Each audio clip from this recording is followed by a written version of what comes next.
Question number 8 বলেছে একটি train station এ থেকে স্টেশন বি এর দিকে 50 কিলোমিটার পার ঘন্টা বেগে ছেড়ে যায়। আধা ঘন্টা পর আরেকটি ট্রেন স্টেশন বি থেকে স্টেশন এর দিকে আসে 150 কিলোমিটার পার ঘন্টা বেগে। স্টেশনগুলির মধ্যে দূরত্ব বলেছে 750 কিলোমিটার। তাহলে সেই বিন্দুটির দূরত্ব নির্ণয় করতে বলেছে এ বিন্দু থেকে, যেখানে এ এবং বি ট্রেন দুটি পরস্পর মিলিত হবে।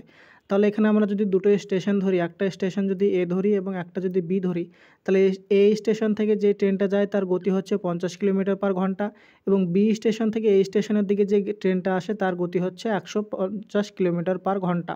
এবার বলেছে এই স্টেশন দুটির মধ্যে দূরত্ব হচ্ছে কত? 725 কিলোমিটার, এই দুটির মধ্যে দূরত্ব। এবার বলেছে আধ ঘন্টা পর, অর্থাৎ এ স্টেশন থেকে যে ট্রেনটা ছেড়েছে সেই ট্রেনটা ধরে আধ ঘন্টাতে এতটা দূরত্ব যদি যায়, তাহলে আধ ঘন্টা দূরত্বে সে আধ ঘন্টা ধরে সে কত দূরত্ব গেছে সেটা প্রথমে বার করব। তাহলে আমরা ট্রেন দুটির মধ্যে কার্যকরী যে দূরত্ব সেটা আমরা পাবো।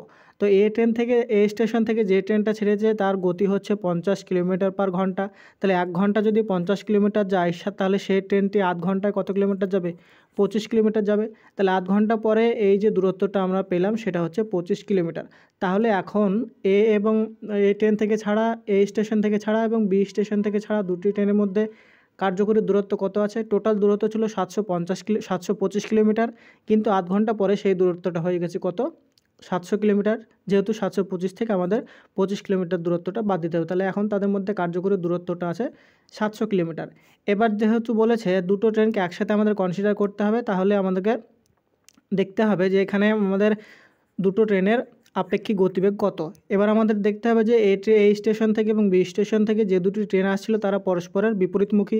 তাহলে বিপরীতমুখী মানে আমাদের রিলেটিভ স্পিডটা কী হয়? পরস্পরের সাথে যোগ হয়ে যায়। তাহলে 150 প্লাস 50 মানে হচ্ছে 200 কিলোমিটার পার আওয়ার হচ্ছে তাদের রিলেটিভ স্পিড। আর তাদের মধ্যে দূরত্ব কত? 700 কিলোমিটার। তাহলে 700 কিলোমিটার যদি দূরত্ব হয় আর তাদের রিলেটিভ স্পিড যদি 200 কিলোমিটার পার ঘন্টা হয়, তাহলে এই যে দূরত্ব অর্থাৎ 700 কিলোমিটার যে দূরত্বটা ছিল সেটা ট্রেন দুটির অতিক্রম করতে কত সময় নেবে?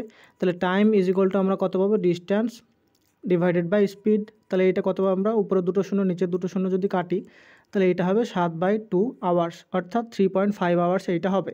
এবার আমাদেরকে বলেছে, দেখো বলেছে স্টেশন এ থেকে যে ট্রেনটা গেছিলো, তাহলে এটা যদি স্টেশন এ হয়, এটা যদি বি হয়, তাহলে স্টেশন এ থেকে 25 কিলোমিটার আগেই গেছিলো আধ ঘন্টায়, তাহলে এটা হচ্ছে 25 কিলোমিটার।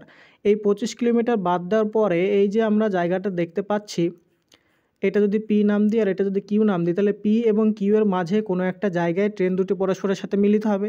সেটা বলেছে সেই যে জায়গাটা ধরে আমি এই জায়গাটা যদি মিলিত হয়, তাহলে সেই জায়গাটার দূরত্ব এই স্থান থেকে কত দূর হবে সেটা আমাদেরকে বার করতে বলেছে। তাহলে এই স্থান থেকে দূরত্বটা কত হবে?